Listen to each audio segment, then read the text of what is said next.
Isang malakas na tunog ng napunit na tela ang bumasag sa katahimikan ng likurang hardin.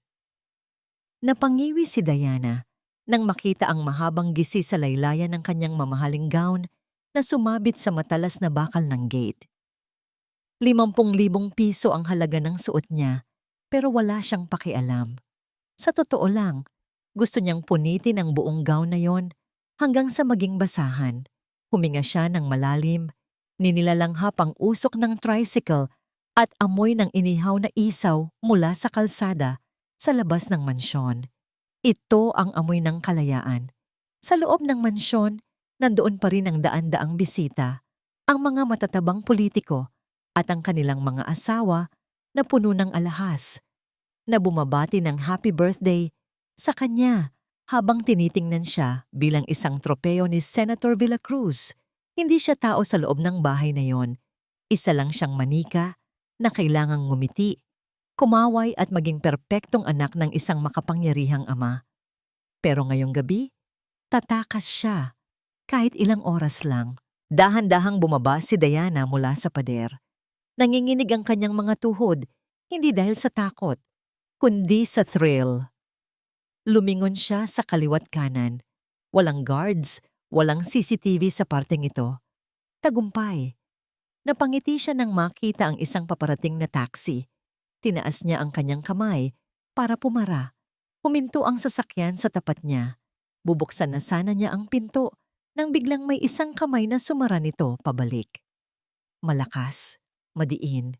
Nawala ang nangiti sa mga labi ni Diana. Dahan-dahan siyang lumingon kahit alam na niya kung sino ang makikita niya. Nakatayo sa likod niya si Ramon Baltazar. Nakasuot pa rin ito ng itim na barong. Ang earpiece ay nakakabit sa tenga at ang muka ay walang kahit anong emosyon. Para itong isang anino na hindi marunong mapagod. Umalis na ang taxi dahil sa takot ng driver sa hitsura ni Ramon. Tinitigan ni Diana ang bodyguard ng masama. Gusto niyang sumigaw. Gusto niyang magmura. Sirain mo na ang gabi ko, sige? Madiing bulong ni Diana, ang boses ay nanginginig sa galit. Bakit hindi mo na lang ako pusasan? Tutal, bilanggo naman ako dito. Di ba? Hindi sumagot si Ramon. Binuksan lang nito ang pinto ng itim na SUV na biglang huminto sa tabi nila. Pasok, ma'am. Maikling utos nito. Ang boses niya ay parang yelo. Malamig, matigas at walang pakiramdam. Padabog na sumakay si Diana. Sa loob ng sasakyan, ang katahimikan ay nakakabingi. Tiningnan niya si Ramon sa rearview mirror. Nakatingin lang ito sa daan. Kalmado, parang walang nangyari. Alam mo, minsan iniisip ko kung tao ka ba talaga. Basag ni Diana sa katahimikan. Wala ka bang pangarap? Wala ka bang buhay bukod sa pagiging buntot ko? Nakakasakal ka na, Ramon. Sobra. Hindi pa rin kumibo si Ramon. Ang tanging sagot lang nito ay ang pagliko ng sasakyan pabalik sa gate ng mansyon. Nang makarating sila sa driveway, hindi hinintay ni Diana na pagbuksan siya ng pinto. Bumaba siya agad at naglakad papasok sa side entrance para iwasan ang mga bisita. Dumaan siya sa tapat ng library ng kanyang ama. Bukas ng kaunti ang pinto. Narinig niya ang boses ng daddy niya. Mukhang may kausap ito sa telepono. Huminto si Diana. Alam niyang masama ang makinig sa usapan ng may usapan, pero narinig niya ang pangalan niya. Oo, nahuli na siya ng head security ko, sabi ng senador. Ang tono ng boses nito ay hindi nag-aalala. Ito ay naiirita. Lumapit palalo si Diana sa pinto. Makinig ka. Patuloy ng ama niya. Malapit na ang eleksyon. Hindi ko kailangan ng iskandalo. Sabihan mo si Ramon na higpitan pa ang pagbabantay. Kung kailangang ikulong si Diana sa kwarto niya, gawin niya. Nanigas si Diana sa kanyang kinatatayuan. Ang image ng pamilya ang pinakamahalaga ngayon. Dagdag pa ng senador. Huwag mong hahayaang sirain ng katigasan ng ulo niya ang kampanya ko. Naramdaman ni Diana ang pagtulo ng luha sa kanyang pisngi. Hindi dahil sa lungkot, kundi dahil sa sakit ng katotohanan. Para sa ama niya, hindi siya anak. Isa lang siyang asset sa kampanya. Naramdaman niya ang presensya sa likod niya.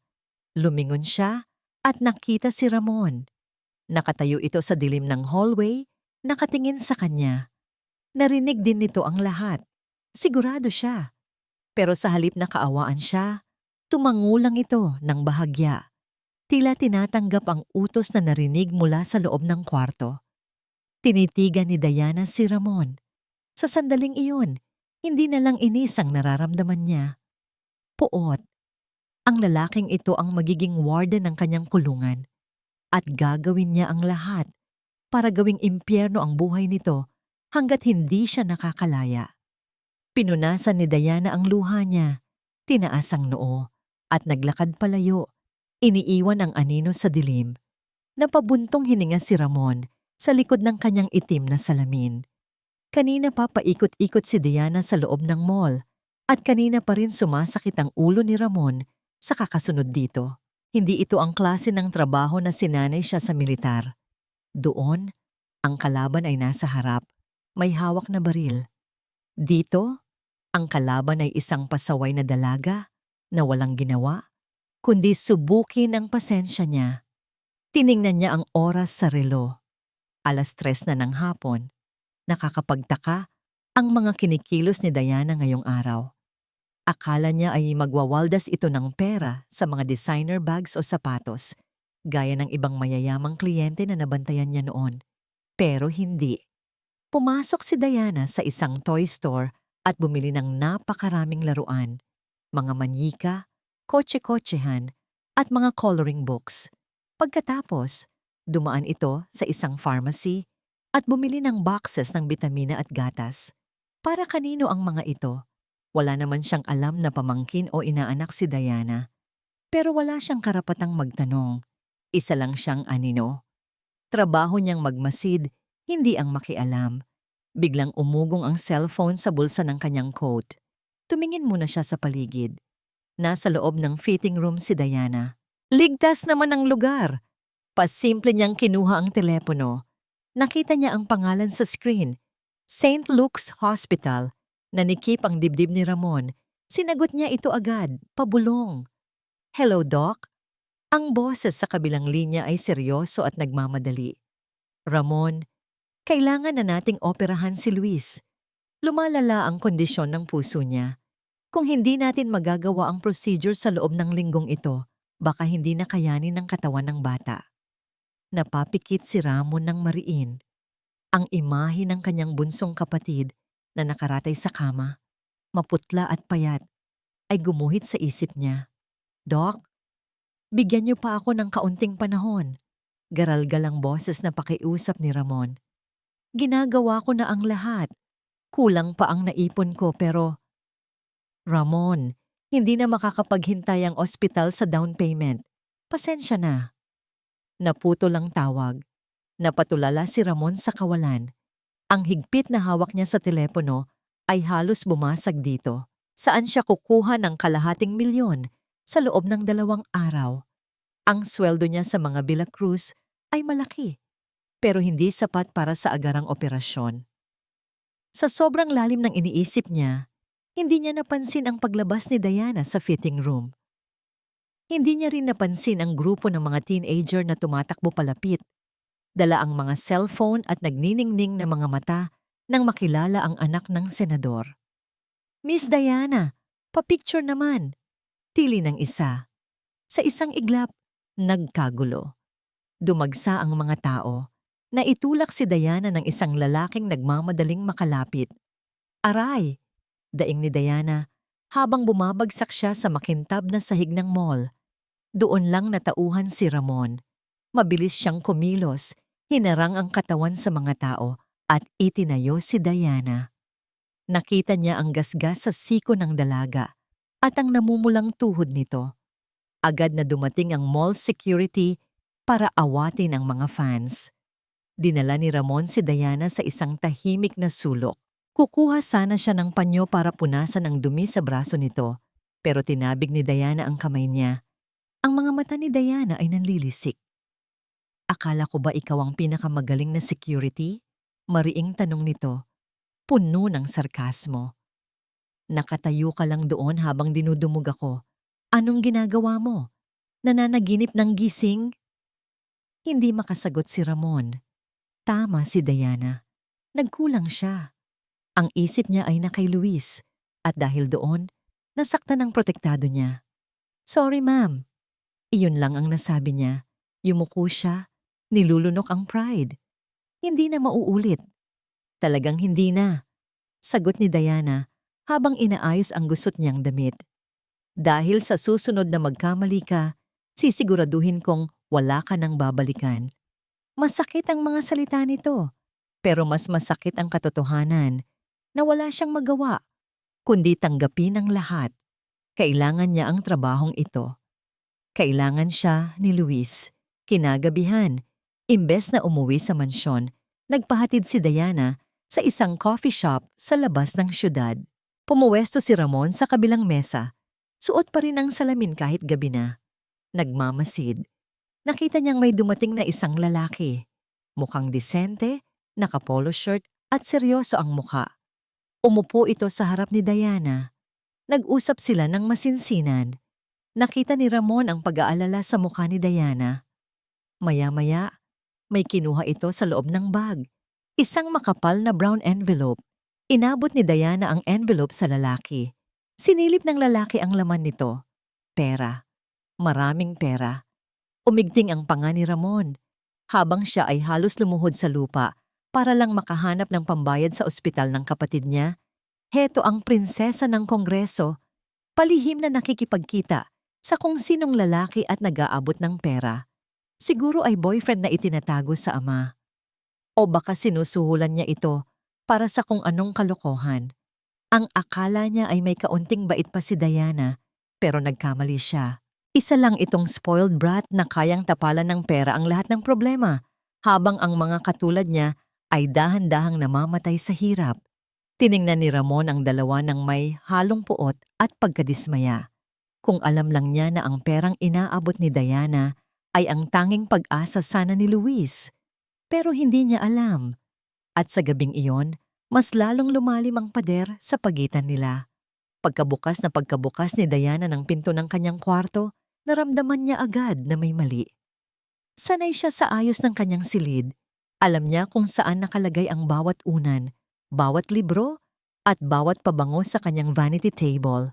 Pero ngayon, ang drawer ng kanyang bedside table ay bahagyang nakabukas. Bumilis ang tibok ng puso niya. Hindi dahil sa takot sa magnanakaw, kundi sa takot na mabunyag ang kanyang sikreto. Dahan-dahan siyang pumasok. Doon niya nakita si Ramon. Nakatayo ito sa tabi ng kanyang cabinet. Hawak ang isang luma at pelos na kahon. Ang jewelry box na pamana ng kanyang yumaong ina. Nanlaki ang mga mata ni Diana. Ang dugo niya ay umakyat sa kanyang ulo. Sa loob ng kahong yon, sa ilalim ng pelus na sapin, nakatago ang resibo ng sanglaan. Ang katibayan na ibinenta niya ang kwintas ng mama niya para makuha ang pera na ibinigay niya sa doktor kanina. Kung makikita yon ni Ramon, siguradong isusumbong siya nito sa daddy niya. Malalaman nilang wala na ang kwintas. Hindi lang siya makukulong sa bahay. Mawawalan siya ng tiwala ng ama niya habang buhay. Bitawan mo yan, tili ni Diana. Gulat na napalingon si Ramon. Akmang ibababa nito ang kahon, pero mabilis na lumapit si Diana at inagaw ito. Sa sobrang bilis ng pangyayari at sa tindi ng emosyon, hindi napigilan ni Diana ang sarili. Isang malakas na sampal ang dumapo sa pisngi ni Ramon. Pak! Tumigil ang mundo sa loob ng kwarto. Napahawak si Diana sa kanyang palad na namamanhid sa sakit ng tama. Hinihingal siya. Nanginginig ang buong katawan sa galit at takot. Dahan-dahang ibinalik ni Ramon ang tingin sa kanya. Namumula ang pisngi nito, pero ang mga mata ay nanatiling kalmado. Masyadong kalmado, at iyon ang mas lalong nakapagpainit ng ulo ni Diana. Anong karapatan mong pakialaman ang gamit ko? Sigaw ni Diana, ang boses ay basag. Dahil ba-bodyguard kita, pag-aari mo na rin ang privacy ko? Wala ka bang respeto? Ma'am, may nakita akong wiring na. Huwag kang magsinungaling. Putol ni Diana. Niyakap niya ng mahigpit ang jewelry box. Naghahanap ka lang ng isusumbong kay Daddy, di ba? Gusto mong sipsipin ang tiwala niya gamit ang mga sikreto ko. Biglang bumukas ang pinto. Pumasok si Senator Villacruz, kasunod ang ilang staff, halatang nagulat sa sigawan. Diana, Ramon, anong nangyayari dito? Tanong ng senador.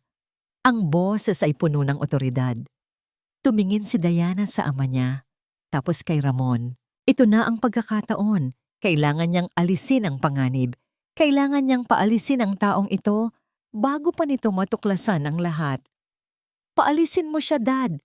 Utos ni Diana. Turo kay Ramon. Nangingilid ang luha sa kanyang mga mata. Nahuli ko siyang ninanakawan ako. Natigilan si Ramon. Tumingin ito kay Diana. Gulat na gulat. Alam ni Ramon na hindi totoo iyon. Alam niyang ginagawa lang niya ang trabaho niya para siguraduhing walang nakatagong listening device sa kwarto ng dalaga. Pero hindi siya nagsalita. Tumingin ang senador kay Ramon. Totoo ba ito, Ramon? Hinihintay ni Diana na magpaliwanag si Ramon. Hinihintay niyang sabihin ni Tom na huli ko siyang may tinatago sa box na yan. Pero huminga lang ng malalim si Ramon. Tumingin ito ng diretso sa mga mata ni Diana. Sa mga matang yon, nakita ni Diana hindi ang galit, kundi ang matinding pagkadismaya. Kung yan po ang sinabi ni Ma'am Diana, sagot ni Ramon sa mababang boses, wala na po akong magagawa. Hindi siya lumaban, hindi siya nagpaliwanag. Umalis ka na, madiing sabi ng senador. Bagamat may pag-aalinlangan sa mukha nito, iwan mo ang gamit mo at umalis ka na ngayon din. Tumangulang si Ramon. Yes, sir. Walang lingon-likod na lumabas si Ramon ng kwarto. Nang mawala na siya, naiwan si Diana na nakatayo sa gitna ng silid. Yakap pa rin ang jewelry box. Naramdaman niya ang pagbigat ng dibdib niya. Nanalo siya. Wala na ang anino, wala na ang bantay. Malaya na siya. Pero bakit parang may kung anong humihigpit sa lalamunan niya? Tumakbo siya sa veranda at sumilip sa baba. Sa labas ng gate ng mansyon, nakita niya si Ramon. May sukbit itong isang lumang backpack, naglalakad palayo sa ilalim ng dilaw na ilaw ng poste. Umuulan ng mahina, pero hindi man lang ito sumilong. Tinitigan niya ang likod ng lalaking pinalayas niya. Ang lalaking tinawag niyang magnanakaw para lang maprotektahan ang sarili niyang sikreto. Napahawak si Diana sa dibdib niya. Ang akala niyang tagumpay ay parang lasang abo sa kanyang bibig. Sa unang pagkakataon, ang katahimikan ng mansyon ay hindi payapa. Ito ay nakakalungkot. Basang-basa pa rin ang uniforme ni Ramon nang pumasok siya sa hallway ng ospital. Ang lamig ng aircon ay tumatagos sa kanyang buto, pero mas malamig ang nararamdaman niya sa kanyang dibdib. Wala na siyang trabaho, wala na siyang mukhang ihaharap sa pamilya niya. At higit sa lahat, wala siyang dalang pera para sa operasyon ni Luis. Tumigil siya sa tapat ng glass window ng ICU. Nakita niya ang kapatid niya. Napakaliit tingnan ni Luis sa gitna ng mga makinang nakakabit sa kanya. Ang dibdib nito ay umaangat baba ng hirap na hirap. Napuyuko si Ramon. Inilapat niya ang kanyang noo sa malamig na salamin. Patawarin mo ako, Luis. Bulong niya. Basag ang boses. Wala akong kwentang kuya. Hindi kita kayang iligtas. Naramdaman niya ang pagtapik sa balikat niya. Paglingon niya, nakatayo ang head nurse. May hawak na clipboard. Nakangiti ito. Napakunot ang noo ni Ramon. Bakit ito nakangiti? Paalisin na ba sila dahil hindi sila makabayad? Mr. Baltazar, bati ng nurse. Hinihintay na po kayo ni Dr. Reyes sa opisina niya. Kailangan na raw po pirmahan ang consent form para sa operasyon bukas. Natigilan si Ramon. Operasyon? Ma'am, sinabi ko na po sa doktor. Wala pa akong pambayad sa down payment. Kakasisante ko lang po kanina. Tumawa ng mahina ang nurse. Sir, mukhang hindi niyo po alam. Settle na po ang bill. Pati ang professional fee ng heart surgeon na galing pa sa abroad, bayad na rin. Nanlaki ang mga mata ni Ramon. Para siyang binuhusan ng malamig na tubig. Ano? Sino ang nagbayad? Isang babae po. Hindi nagpakilala. Basta ang sabi lang, huwag nang maraming tanong. Gawin niyo lang ang trabaho niyo. Sagot ng nurse, sabay abot ng isang resibo. Pero naiwan niya po ito sa desk. Nanginginig ang kamay na kinuha ni Ramon ang papel. Isa iyong bank transfer slip.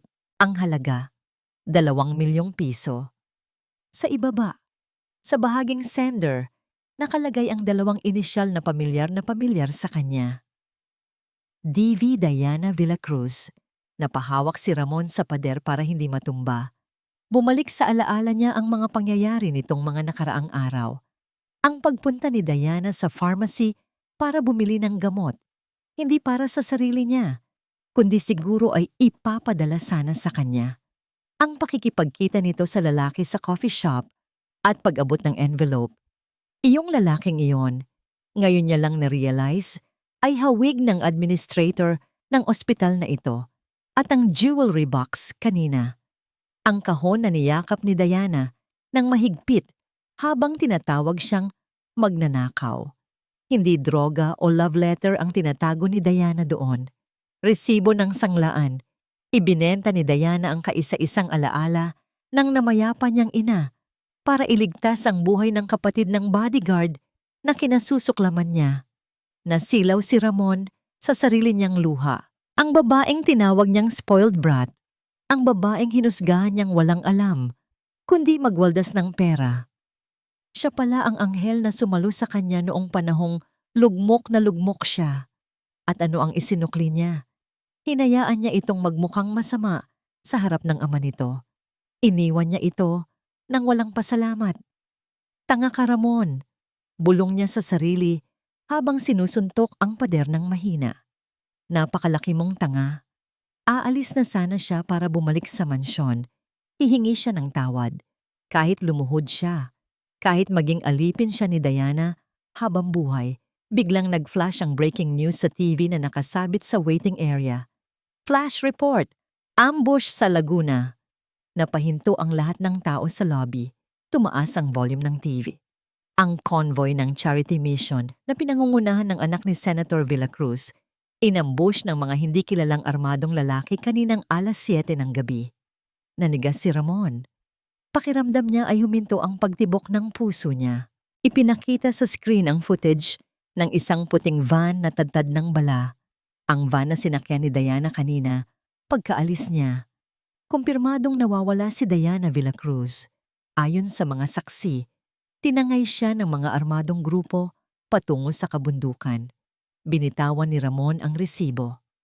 Ang mundong kani-kanina lang ay nabigyan ng pag-asa dahil kay Diana. Ngayon ay gumuho ulit. Hindi siya pwedeng mawala. Hindi ngayon na alam na ni Ramon ang totoo. Tumakbo si Ramon palabas ng ospital. Wala siyang pakialam kung wala siyang baril. Wala siyang pakialam kung wala siyang backup. Kukunin niya si Diana. Kahit buhay pa niya ang maging kapalit. Pagdating ni Ramon sa mansyon ng mga Villacruz, iba na ang hangin. Kung dati ay amoy politika at kapangyarihan, ngayon ay amoy takot at desperasyon. Bukas ang gate. Puno ng pulis at media ang driveway. Pero dire-diretso lang si Ramon. Hawi ang mga tao gamit ang kanyang siko hanggang sa makarating siya sa main door. Sinalubong siya ni Senator Villacruz. Halos hindi na niya makilala ang dating amo. Gusot ang barong, gulo ang buhok, at namumula ang mga mata. Nawala ang tikas ng isang senador. Ang natira na lang ay isang ama na nawawalan ng anak. Ramon, garalgal na tawag nito. Bigla nitong hinawakan ang braso ni Ramon ng mahigpit. Halos bumaon ang mga kuko nito. Ramon, nagmamakaawa ako. Bumalik ka. Tinitigan ni Ramon ang senador.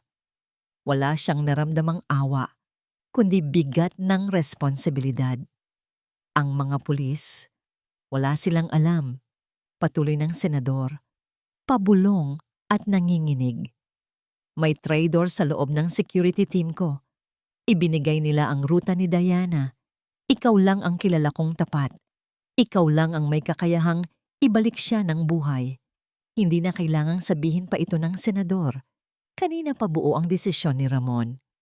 Ibigay niyo sa akin ang access sa security logs, sir. Mabilis na sagot ni Ramon. Ngayon din, dinala siya sa command center ng mansyon. Habang nagkakagulo ang mga pulis sa labas, tahimik na nagtrabaho si Ramon sa harap ng computer. Mabilis ang mga daliri niya sa keyboard. Hinalungkat niya ang GPS records ng convoy. Nakita niya ang pattern ng signal jamming. Professional ang gumawa nito. Alam nito ang blind spots ng CCTV ng syudad. Alam nito kung saan mahina ang signal ng radyo. Isa lang ang kilala niyang gumagalaw ng ganito. Si Bruno, ang dating head ng security na pinalitan niya nang dumating siya. Ang taong tinanggal dahil sa hinalang may koneksyon sa sindikato. Nasa lumang meat processing factory sila sa Del Norte, bulong ni Ramon sa sarili. Doon lang ang lugar na kayang itago ang signal ng ganitong klaseng jammer. Tumayo si Ramon. Kinuha niya ang kanyang lumang tactical vest mula sa locker na hindi pa niya nakiklear out. Isinukbit niya ang baril. Sinuri ang magazine. Puno. Bago siya lumabas, kinuha niya ang litrato ni Luis mula sa kanyang wallet at tiningnan ito sandali. Pagkatapos, kinuha niya ang resibo ng bank transfer na galing kay Diana at inilagay ito sa bulsa ng kanyang vest, mismo sa tapat ng kanyang puso. Ito ang kanyang agimat. Pangako, bulong niya sa hangin. Babalik kami. Gamit ang isang motor na hiniram niya sa guardhouse, pinaharurot ni Ramon ang sasakyan patungo sa norte. Umuulan ng malakas. Ang bawat patak ng ulan sa kanyang balat ay parang karayom, pero hindi niya ito iniinda. Ang nasa isip lang niya ay ang oras. Bawat segundong lumilipas ay panganib para kay Diana. Nakarating siya sa lumang pabrika pagkalipas ng isang oras. Madilim ang paligid. Walang ilaw. Pero alam niyang may tao sa loob dahil sa usok ng sigarilyo na naaamoy niya sa hangin. Iniwan niya ang motor sa talahiban at gumapang palapit sa pader. Tahimik siyang umakyat sa bubungan. Parang pusa ang kanyang mga galaw. Walang tunog, walang bakas. Nakahanap siya ng isang basag na bintana sa itaas na bahagi ng warehouse. Sumilip siya sa loob. Nanlamig ang buong katawan ni Ramon sa kanyang nakita. Nasa gitna ng malawak na sahig si Diana. Nakatali ang mga kamay at paa. May dugo sa gilid ng labi nito at punit ang damit. Napapaligiran siya ng 5 armadong lalaki na nagtatawanan at umiinom. Si Bruno ay nasa isang sulok, naglilinis ng baril. Pero hindi ang mga baril ang pumukaw sa atensyon ni Ramon. Sa likod ni Diana may isang maliit na batang babae na nanginginig sa takot. Marahil ay anak ng isa sa mga staff na kasama sa convoy. Kahit hirap at nasasaktan, pilit na iniusal ni Diana ang katawan niya para takpan ng bata mula sa tingin ng mga kidnapper. Binubulungan niya ito, pilit na pinapatahan kahit siya mismo ay lumuluhan na sa takot. Nakita ni Ramon ang tapang sa mga mata ni Diana. Ang babaeng akala niya ay duwag at maarte, ngayon ay nagsisilbing pananggalang ng isang musmos. Kumuyom ang kamao ni Ramon. Nag-init ang kanyang dugo. Sa sandaling iyon, nagbago ang misyon niya. Hindi na lang ito basta trabaho. Hindi na lang ito basta pagtanaw ng utang na loob. Mahal na niya ang babaeng ito. At papatayin niya ang sino mang magtatangkang saktan pa siya. Huminga siya ng malalim. Hinugot ang kanyang baril at humanda sa paglusob. Ang lamig ng sahig na semento ay tumatagos sa manipis na tela ng punit kong damit. Masakit ang pangako kung saan ako sinampal ni Bruno kanina, pero hindi ko iniinda ang sakit. Ang mas inaalala ko ay ang batang nanginginig sa likuran ko. Si Maya, ang anak ng isa sa mga volunteer. Huwag kang iiyak, Maya. Bulong ko. Pilit na pinatatag ang boses ko kahit gusto ko na ring humagulgol. Parating na ang tulong. Pangako. Tumawa ng malakas si Bruno mula sa kabilang dulo ng bodega. Tulong! Pang-asar nito habang nilalaro ang baril niya. Walang parating na tulong, princess. Ang daddy mo? Siguro nakikipag-negotiate na yun sa media ngayon para sa exposure. Napapikit ako sa galit. Gusto ko siyang sagutin, pero alam kong mas mapapahamak kami ni Maya. Biglang namatay ang ilaw. Total darkness. Narinig ko ang pagkabasag ng salamin mula sa itaas. Kasunod nito ang sunod-sunod na putok ng baril. Bang! Bang! Bang! Hindi ito tunog ng barilan na parang sa pelikula na magulo. Ito ay tumpak, mabilis, tahimik. Bawat putok ay may kasamang kalabog ng katawang bumabagsak sa sahig. Ano yun? Buksan niyo ang ilaw! Sigaw ni Bruno. Niyakap ko ng mahigpit si Maya. Pikit ka lang, baby. Huwag kang didilat. May narinig akong mga yabag na papalapit sa amin. Mabilis pero magaan. Hindi mabigat gaya ng mga tauhan ni Bruno. Nanigas ako nang maramdaman ko ang isang kamay na humawak sa balikat ko. Akmang sisigaw ako nang takpan ng isang mainit na palad ang bibig ko. Shh! Ma'am, akon to. Ang boses na yon. Malamig, baritone at pamilyar na pamilyar. Bumukas ang emergency light sa di kalayuan at sa kakarampot na liwanag na yon, nakita ko siya. Si Ramon. Basang-basa siya ng ulan. May putik sa muka at dugo sa braso, pero ang mga mata niya ay nakatutok lang sa akin na parang ako lang ang tao sa mundo. Ramon? Bulong ko, hindi makapaniwala. Bakit? Hindi siya sumagot. Mabilis niyang hiniwa ang tali sa mga kamay at paa ko gamit ang isang hunting knife. Agad niyang binuhat si Maya at ibinigay sa akin. Doon sa likod, may butas sa pader. Diretso lang kayo hanggang sa highway. May mga pulis na parating. Utos niya. Paano ka? Tanong ko. Hawak ang braso niya. Ayaw ko siyang bitawan. Natatakot ako na kung bibitaw ako, mawawala siya ulit. Ililigaw ko sila. Takbo. Ngayon na. Tinulak niya ako ng marahan. Wala na akong nagawa kundi tumakbo bitbit si Maya. Pero hindi kami nakalayo. Ayun sila! Sigaw ng boses ni Bruno. Umulan ng bala sa direksyon namin. Napadapa kami ni Maya sa putikan. Mabilis na gumanti ng putok si Ramon para protektahan kami, pero masyado silang marami. Wala nang dadaanan sa likod. Sigaw ni Ramon. Hinila niya ako patayo. Sa gubat tayo dadaan. Wala na kaming nagawa, kundi suungin ang madilim at madulas na gubat. Ang tinik ng mga halaman ay gumagasgas sa balat ko. Ang ulan ay parang bumubuhos na gripo. Nadulas ako sa isang ugat ng puno. Aray! Napasigaw ako nang maramdaman ang matinding kirot sa kanang paa ko. Hindi ako makatayo. Huminto si Ramon. Lumingon siya at nakita ang sitwasyon ko. Rinig na namin ang mga aso at sigawan ng mga tauhan ni Bruno na papalapit. Walang salita-salita, lumapit si Ramon. Isinakay niya si Maya sa isang ligtas na punso, tapos ay binalikan ako. Kumapit ka sa leeg ko, utos niya. Binuhat niya ako na parang bagong kasal, bridal style. Kahit hingal na hingal siya, ang higpit ng hawak niya sa akin ay hindi lumuluwag. Ramdam ko ang bilis ng tibok ng puso niya sa dibdib ko. Tumakbo siya habang karga ako. Tinatahak ang masukal na gubat hanggang sa makakita kami ng isang maliit na kuweba sa gilid ng bangin. Pumasok kami sa loob. Masikip, madilim, pero tuyo. Ibinaba niya ako at agad na kinuha si Maya para isiksik sa pinakaligtas na sulok. Dito lang kayo, bulong ni Ramon. Habang sumisilip sa labas, hawak ang baril. Hinihintay natin silang lumampas. Natahimik ang paligid, maliban sa patak ng ulan, at ang mabibigat naming paghinga. Nanginginig ako sa lamig. Basang-basa ang gown ko. Napansin ito ni Ramon. Tinanggal niya ang kanyang tactical vest at ang basang jacket sa ilalim nito. Ang natira na lang ay ang sando niya.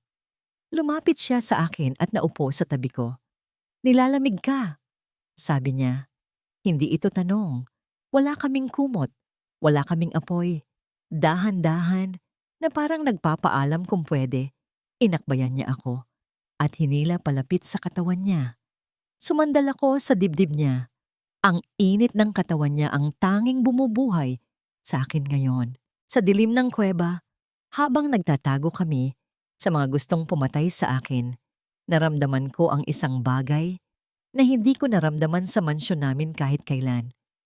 Ligtas ako. Tumingala ako para tingnan siya. Nakatingin din pala siya sa akin. Ang lapit ng mukha namin. Amoy ko ang ulan, ang pawis at ang dugo sa kanya. Ramon, basag ko sa katahimikan. Pinalayas kita, sinabihan kitang magnanakaw. Sinira ko ang pangalan mo sa daddy ko. Bakit ka bumalik? Tinitigan niya ako ng matagal. Ang mga mata niya ay puno ng pagod, pero may halong emosyon na hindi ko mapangalanan. Hinaplos niya ang putik sa pisngi ko, gamit ang hinlalaki niya. Ang gasgas sa kamay niya ay magaspang sa balat ko, pero napakalambot ng hawak niya. Bumuka ang bibig niya para sumagot, pero natigil kami nang makarinig kami ng kaluskos sa labas ng kuweba. Nagkatinginan kami. Alam namin pareho ang ibig sabihin noon. Natagpuan na nila kami. Alam ni Ramon ang tunog na yon. Hindi iyon tunog ng hangin o hayop. Iyon ay tunog ng bota na tumapak sa tuyong sanga. At kasunod noon ay ang pagkasa ng baril. Bumalik ang pagiging sundalo ni Ramon. Sa isang iglap, nawala ang lambot sa kanyang mga mata at napalitan ito ng talas ng isang agila. Dapa, bulong niya kay Diana. Mabilis pero mariin. Bago pa man makakilos si Diana, itinulak na niya ito at si Maya sa pinakadulong sulok ng kuweba, sa likod ng malaking bato. Lumabas ka na, Ramon! Sigaw ng boses ni Bruno mula sa labas. Ang boses nito ay humahalo sa dagundong ng kulog. Alam kong nandyan kayo. Huwag mo nang pahirapan ang sarili mo. Tapusin na natin to. Binilang ni Ramon ang laman ng magazine ng baril niya. 3 bala. 3 bala laban sa isang armadong grupo. Huminga siya ng malalim. Tumingin siya saglit kay Diana. Nakita niya ang takot sa mga mata nito, pero tumango siya para sabihing magiging ayos ang lahat, kahit alam niyang malabo na. Bruno, sigaw pabalik ni Ramon. Ako lang ang kailangan mo. Pakawalan mo ang babae at ang bata. Gago, sagot ni Bruno. Kasabay ng sunod-sunod na putok ng baril. Bang! Bang! Bang! Tumama ang mga bala sa bunganga ng kuweba. Lumipad ang mga tipak ng bato. Napayuko si Ramon habang tinatakpan ang ulo niya. Kailangan niyang lumabas.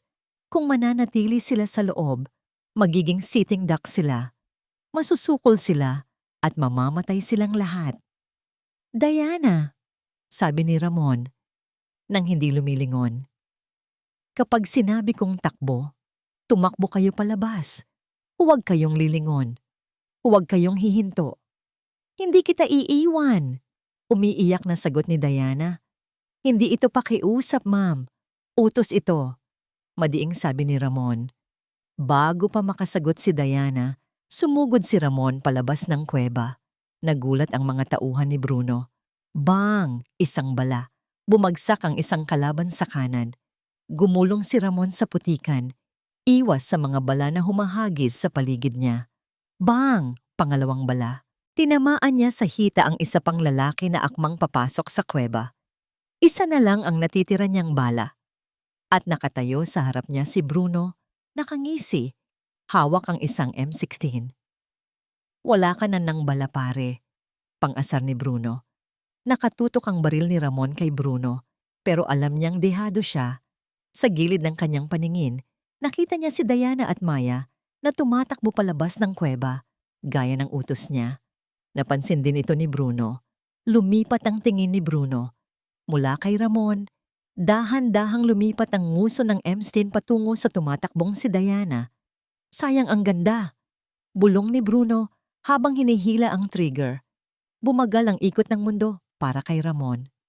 Sa mga sandaling iyon, hindi na gumana ang utak niya bilang sundalo. Ang gumana ay ang puso niya bilang lalaking nagmamahal.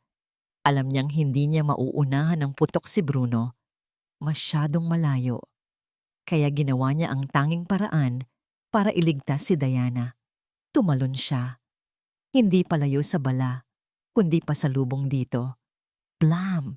Ang tunog ng putok ay parang kidlat na tumama sa lupa. Naramdaman ni Ramon ang puwersa, para siyang sinuntok ng isang higante sa tagiliran. Mainit, napakainit, parang may bakal na bumaon at lumagos sa kanyang laman. Bumagsak siya sa maputik na lupa.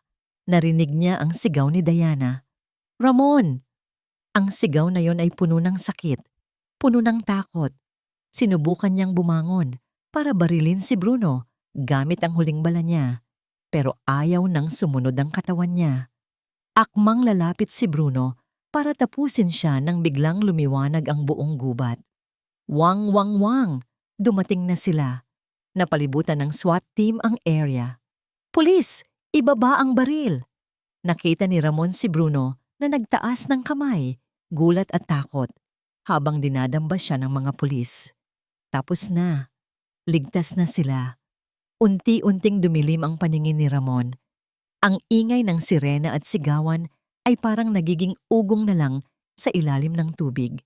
Naramdaman niya ang malalambot na kamay na humawak sa mukha niya. Ramon, Ramon, gumising ka. Parang awa mo na. Si Diana, umiiyak. Ang luha nito ay pumapatak sa mukha niya, humahalo sa ulan at dugo. Pinilit niyang imulat ang mata niya. Malabo na ang mukha ni Diana, pero naramdaman niya ang paghalik nito sa noo niya. Bakit mo ginawa yon? Hagulgol ni Diana. Bakit mo ako sinalo? Gusto niyang sabihin na dahil mahal kita. Gusto niyang sabihin na ikaw ang buhay ko. Pero wala nang boses na lumalabas sa bibig niya. Ang tanging nagawa niya ay abutin ang kamay ni Diana at pisilin ito ng mahina. Luis, bulong niya, halos hangin na lang. Ikaw na. Ang bahala. Bumagsak ang kamay niya sa lupa. Ang huli niyang narinig ay ang palahaw ni Diana na tumatawag sa pangalan niya bago siya tuluyang nilamon ng dilim. Beep! Beep! Beep! Iyon lang ang naririnig ko sa loob ng 3 araw. Ang tunog ng heart monitor. Ang tunog na nagsasabing buhay pa si Ramon pero hindi gising. Nakatulala ako sa mukha niya. Iba ang itsura niya kapag walang suot na itim na salamin at walang kunot sa noo. Para siyang isang batang mahimbing na natutulog. Kung hindi lang dahil sa mga tubong nakakabit sa kanya at sa makapal na benda sa kanyang tagiliran. Hinawakan ko ang kamay niya. Magaspang, puno ng kalyo. Ang kamay na humawak ng baril para iligtas ako. Ang kamay na sumalo sa bala na para sana sa akin. Gumising ka na, Ramon, bulong ko. Sabi mo hindi mo ako iiwan, di ba? Sabi mo trabaho mong bantayan ako. Bakit ka natutulog dyan habang umiiyak ako dito? Napakabaya mong bodyguard. Tumulo na naman ang luha ko. Ilang litro na yata ang naiyak ko mula noong isugod siya dito. Bumukas ang pinto ng kwarto. Pumasok ang isang batang lalaki. Payat siya, pero maaliwalas ang mukha. Naka-wheelchair pa siya. Tulak ng isang nurse. Pero nakangiti siya sa akin. Si Luis, Ma'am Diana, tawag niya sa akin. Ang boses niya ay mahina, pero buo. Pinunasan ko agad ang luha ko at tumayo. Luis, dapat nagpapahinga ka pa. Kakagaling mo lang sa operasyon. Umiling ang bata. Pinatakbo niya ang wheelchair palapit sa kama ng kuya niya. Hinawakan niya ang kabilang kamay ni Ramon. Hindi po ako makatulog, sabi ni Luis habang nakatingin sa kapatid niya. Sanay po kasi ako na si kuya ang nagbabantay sa akin. Ngayon, ako naman ang magbabantay sa kanya. Parang dinurog ang puso ko. Mabait na kuya si Ramon, sabi ko. Pilit nang ngumingiti. Sobrang tapang niya. Opo, sagot ni Luis. Tumingin siya sa akin. Ang mga mata niya ay kamukhang-kamukha ni Ramon. Alam niyo po ba, lagi kayong kinukwento ni kuya sa akin? Nagulat ako. Ako? Anong sinasabi niya? Kinabahan ako. Baka sinabi ni Ramon na maldita ako. Napasaway ako. Ngumiti si Luis. Sabi niya, mahirap daw kayong bantayan kasi lagi kayong tumatakas.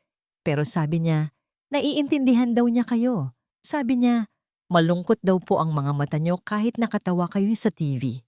Natigilan ako. Sa dinami-dami ng tao sa paligid ko, mga kaibigan, kamag-anak, staff. Si Ramon lang pala ang nakapansin noon. Si Ramon lang ang nakakita sa lungkot ko sa likod ng mga ngiti ko. At saka, dagdag ni Luis, sabi niya, handa daw niyang ibigay ang buhay niya para sa inyo. Hindi dahil trabaho niya, kundi dahil mabuti daw kayong tao. Sinabi niya yon nung nalaman niyang kayo ang nagbayad ng operasyon ko. Napahagulgol na ako. Hindi ko na napigilan. Hinakap ko si Luis. Umiyak kaming dalawa sa tabi ng natutulog na si Ramon. Sa sandaling iyon, hindi ako anak ng senador at hindi siya kapatid ng bodyguard. Pareho lang kaming nagmamahal sa lalaking nakahiga sa kama. Kinahapunan, dumating ang daddy ko. Tumayo ako agad nang pumasok siya. Inayos ko ang sarili ko. Inasahan ko na ang sermon. Inasahan ko na sasabihin niyang umuwi na ako at wag nang gumawa ng eksena sa ospital. Pero hindi siya nagsalita. Tiningnan niya si Ramon. Tiningnan niya ang mga bulaklak sa tabi ng kama. At tiningnan niya ako. Maga ang mata, gusot ang damit, pero hindi umaalis sa pwesto ko. Nakita ko ang paglambot ng mukha ng daddy ko. Lumapit siya sa akin at hinawakan ang balikat ko. Kinausap ko na ang mga doktor. Sabi niya sa mababang boses, sinabi ko na ibigay ang lahat ng kailangan niya. The best care possible. Tiningala ko siya. Salamat, Daddy. Tumango siya. Siya ang sumalo ng bala para sa anak ko. Utang ko sa kanya ang buhay mo, Diana. At nakikita ko. Tumigil siya sandali at tumingin sa kamay kong mahigpit na nakahawak kay Ramon. Nakikita kong mahalaga siya sa'yo.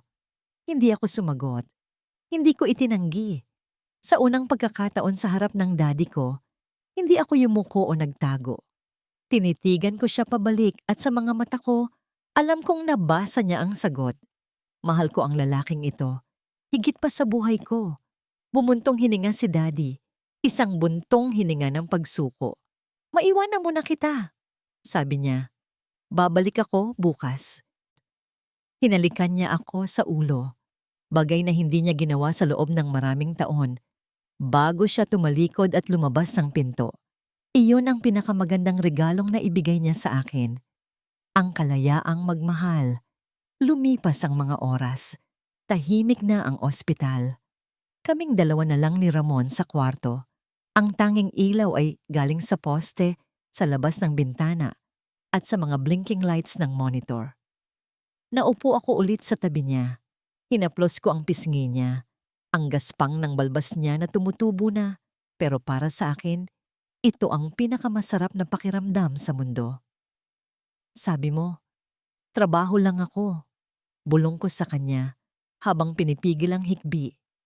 Sinungaling ka kasi kung trabaho lang ako, hindi mo ako sasaluhin ng bala. Pinisil ko ang kamay niya.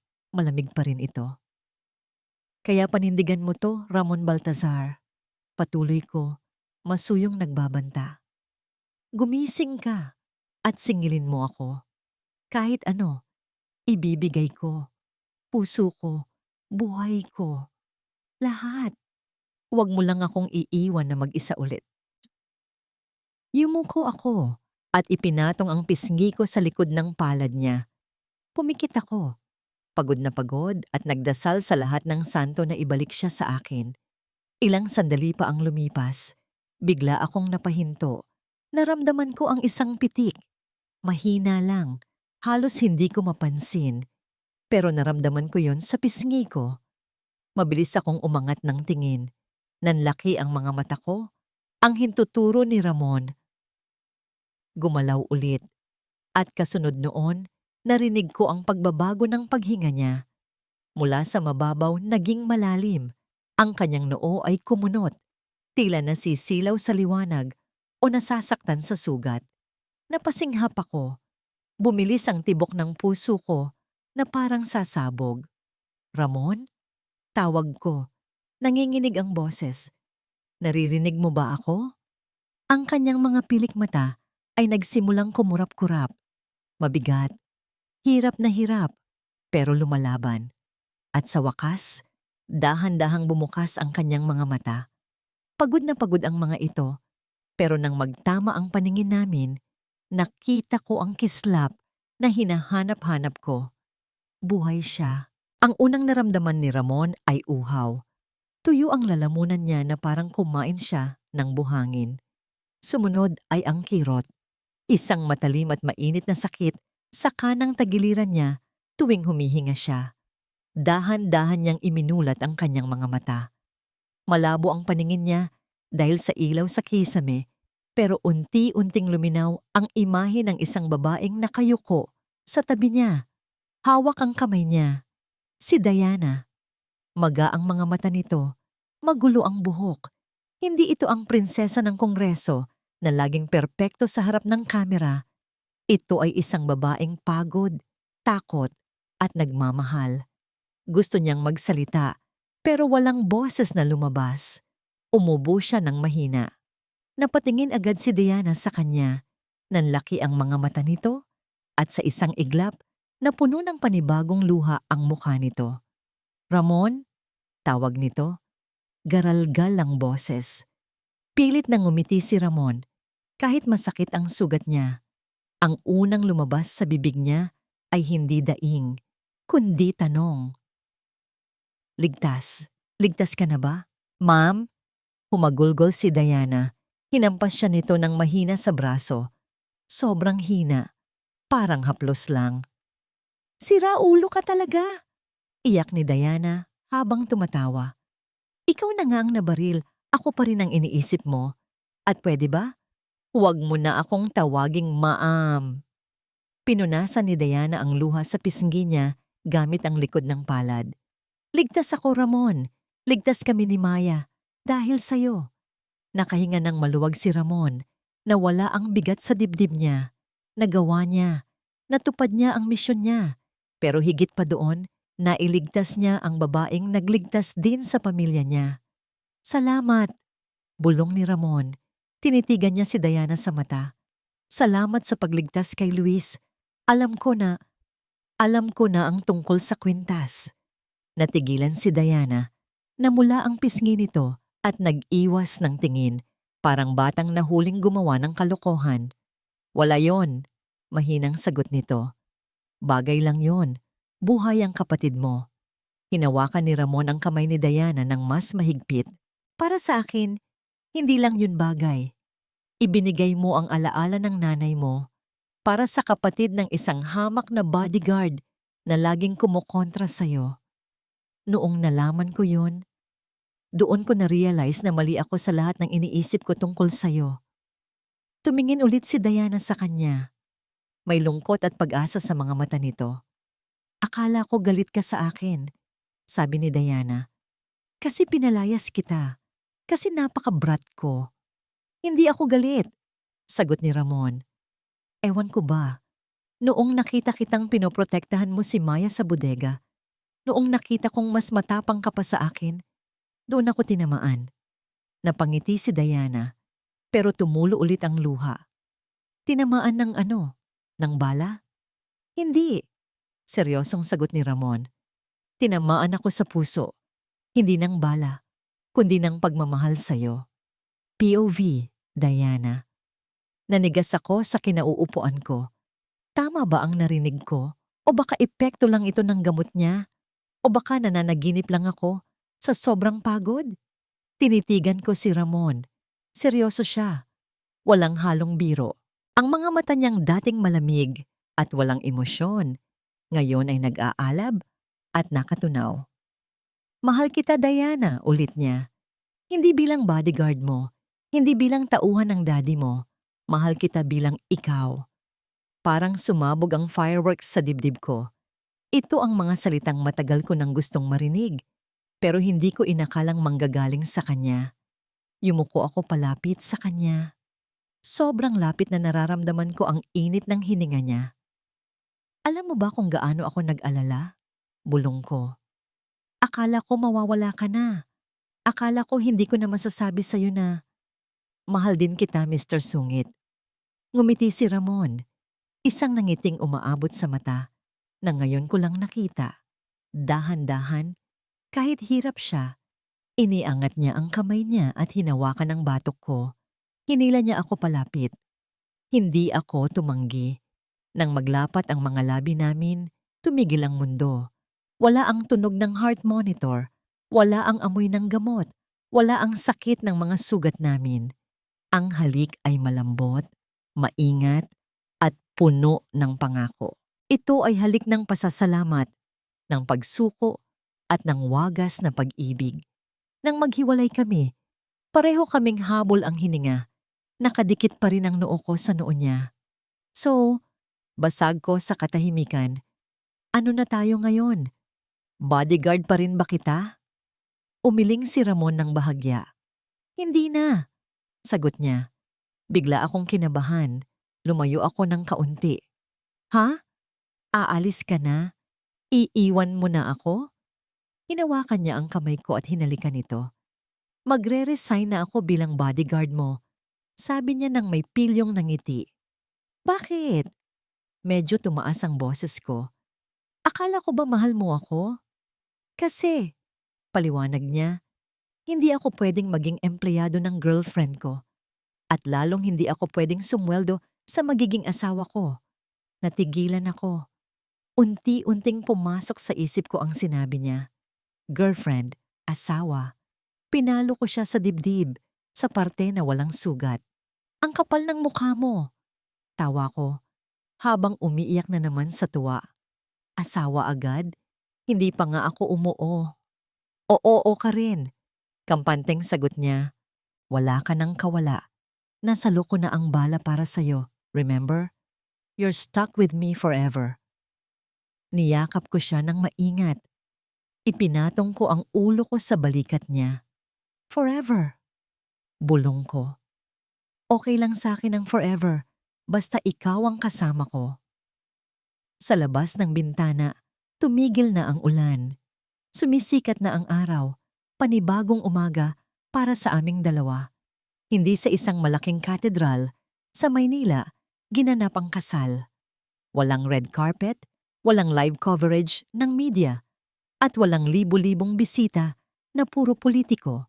Sa halip, pinili ni Diana ang isang lumang kapilya sa tuktok ng isang burol sa Tagaytay. Bukas ang mga bintana at pumapasok ang sariwang hangin na amoy damo at sampagwita. Nakatayo si Diana sa harap ng salamin sa maliit na kwarto ng simbahan. Simple lang ang suot niyang wedding gown. Walang makikinang na bato, walang mahabang train. Tiningnan niya ang kanyang leeg. Wala na ang kwintas ng mama niya na dati niyang suot. Pero hindi siya nalulungkot. Bumukas ang pinto at pumasok si Luis. Malusog na ang bata, namumula ang pisngi, at suot ang isang maliit na barong. Ate Diana, bati ni Luis na may itinatago sa likod niya. Handa na po ba kayo? Ngumiti si Diana at lumuhod para magpantay sila ng bata. Oo naman, Luis, pero parang may kulang sa akin. Inilabas ni Luis ang kamay niya. Hawak niya ang isang pulseras na gawa sa pinatuyong baging at maliliit na puting bulaklak. Hindi ito gawa sa ginto. Pero para kay Diana, ito ang pinakamagandang alahas sa mundo. Ginawa ko po ito, nahihiyang sabi ni Luis. Para po may suot kayo. Isinuot ni Diana ang pulseras, tumulo ang luha niya sa tuwa. Salamat, Luis. Ito ang pinakamahalagang regalo na natanggap ko. Tumunog na ang kampana. Sa altar, nakatayo si Ramon. Wala na ang kanyang itim na coat at dark glasses. Wala na ang earpiece sa kanyang tenga. Suot niya ang isang puting barong Tagalog na lalong nagpalabas ng kanyang kakisigan. Ang kanyang mga kamay, na sanay humawak ng baril, ay nanginginig ng bahagya sa kaba. Nang bumukas ang pinto ng simbahan, tumigil ang mundo ni Ramon. Naglakad si Diana palapit sa kanya. Hindi siya naglalakad bilang anak ng senador. Naglalakad siya bilang isang babaeng malaya, masaya, at handang magmahal. Hinatid siya ni Senator Villacruz sa altar. Ang dating mahigpit at striktong ama ay ngumiti kay Ramon. Tinapik niya ang balikat ng dating bodyguard. "Ingatan mo ang mundo ko, Ramon," bulong ng senador, "dahil hindi ko siya kayang protektahan gaya ng ginawa mo." "Pangako po, sir. Buhay ko po ang kapalit," sagot ni Ramon. Ang seremonya ay puno ng yayakan at tawanan. Nang dumating ang oras ng sumpaan, tinitigan ni Ramon si Diana ng diretso sa mata. "Dati," panimula ni Ramon, "ang boses ay basag sa emosyon. Ang tungkulin ko ay protektahan ka mula sa malayo, maging anino mo. Pero ngayon, nangangako ako na hindi na ako magiging anino lang. Ako ay magiging kasama mo, sa liwanag at sa dilim." Ang peklat sa tagiliran ko ay habambuhay na paalala na ikaw ang pinakamagandang bagay na nangyari sa akin. Pinunasan ni Diana ang luha ni Ramon at sumagot, "Dati, gusto kong tumakas sa lahat. Gusto kong maging malaya. Pero na-realize ko, ang tunay na kalayaan pala ay ang pagpili kung sino ang mamahalin mo. At pinipili kita, Ramon. Araw-araw, pipiliin kita." "You may kiss the bride." Nang halikan ni Ramon si Diana, nagpalakpakan ang lahat. Si Luis ang pinakamalakas pumalakpak, tumatalon pa sa tuwa. Pagkatapos ng seremonya, walang limusina na naghihintay. Isang simpleng puting SUV ang nakaparada sa labas. Pero sa pagkakataong ito, hindi binuksan ni Ramon ang pinto sa likod para kay Diana. Binuksan niya ang pinto sa front seat, sa passenger side. Wala nang uupo sa likod. Nakangiting sabi ni Ramon, "Tabi na tayo. Partner na tayo." Sumakay si Diana at sumakay naman si Luis sa likod. Bitbit ang basket ng pagkain para sa kanilang picnic. Pinaandar ni Ramon ang sasakyan. Bumaba sila ng burol habang lumulubog ang araw at kinukulayan ng kahelang langit.